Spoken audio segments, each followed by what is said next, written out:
back, but I've seen better days. Hi everyone, it's Cadence Delaney here at Frog Wizard Fest with Nirvana Hope. Nirvana, thank you so much for joining us. Oh, thanks for having me. We are so excited to have you on. So tell us a little bit about like your music, your background. I know off the air we were talking about your name a little bit. Just kind of give us a little brief overview. So I actually didn't grow up in Manhattan. I grew up in a small town outside of Robinson, Kansas. And I kind of just grew up. My dad was in bands growing up. Obviously, I was born with the name Nirvana, so that kind of just steered me into the music area. Okay, so what does being at a festival like Frog Wizard Fest mean to you? So this is probably one of the bigger festivals that I've ever been a part of. So it feels, I'm full of gratitude, happy to be here. And also just the fact that it's so many just local bands and touring bands and people my age that are still just kind of get the ball rolling on their music careers. It's really cool to be a part of. So let's talk about your music. Tell us, like, you write it yourself, you produce it yourself, like, tell us just kind of all about it. So yeah, I actually write all the lyrics and music myself. On my albums, I play guitar and bass and do all of the vocal tracking. Most of my music is more like singer-songwriter, indie folk kind of stuff, but on my recent album, I actually hired a drummer on, and we did a little bit more of like the pop punk, pop rock kind of vibes on that one. Yeah. Wow, that's so much fun. So what's that like being individual here? Like without a band, without, a whole group. It's a little bit intimidating, yeah, to be honest, because like there's no one for me to hide behind. Yeah. Like it's just me up there. And especially just being around so many other acts that are obviously just a little bit further along than me, a little bit more successful, it makes me feel like, oh, like, don't laugh at me. Yeah. Yeah. I'm trying my best. But Yeah. for the most part, this community is so supportive of one another. So it's been really cool.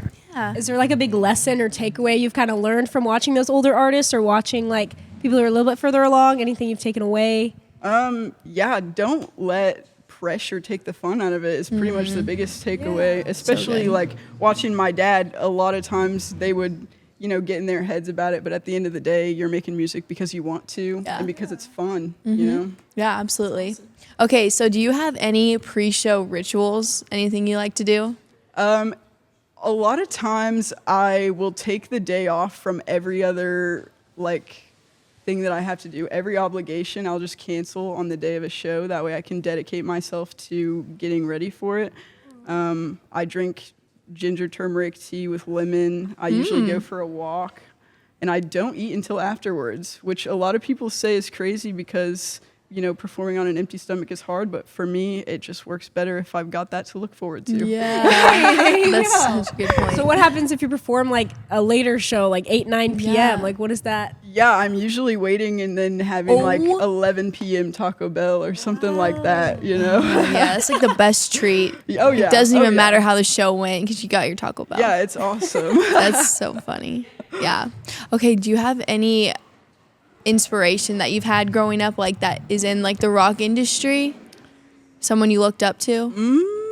I've got a lot of different inspirations. Probably my biggest one would be Alanis Morissette. I feel like a lot of people have told me that some of my music and my voice kind of reminds me of her, which it feels great to me because she's been one of my biggest inspirations. That's cool. Just the fact that she goes out there on her own and sings her music and doesn't care. I mean, she hires a backing band, but she doesn't need them for anything. And so I just kind of aspire to be Alanis. Yeah. We're talking about this a little bit off the air, but we know that your dad had a deal with your uncle about your name, but your dad was in a band. You kind of just want to like break that down for us. Just have a lot there. So my name is Nirvana. It's on my birth certificate and everything. And kind of the background behind that is my uncle and my dad, they had made a pact to name their firstborn after each other's favorite bands. So my Uncle Jeff's favorite band was Nirvana. My dad's favorite band was Pearl Jam. So my cousin's name was supposed to be Pearl, and my name was Nirvana. I was born, and then she was born, and her name's Chimera. So I'm stuck with Nirvana, but it's turned out to be okay with me. It's a sick name. But yeah, they were both musicians. They played in the band Kingfisher together, and my cousin Steve. They actually played at a venue in Manhattan that I don't think exists anymore. Can't remember what it was called, but yeah, they had played over here at some point, probably 10 years ago.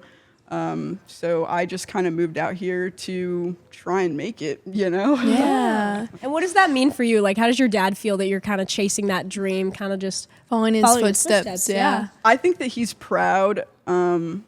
His bands are not together anymore, just because once you get to a certain age, I guess it just gets hard to keep trying.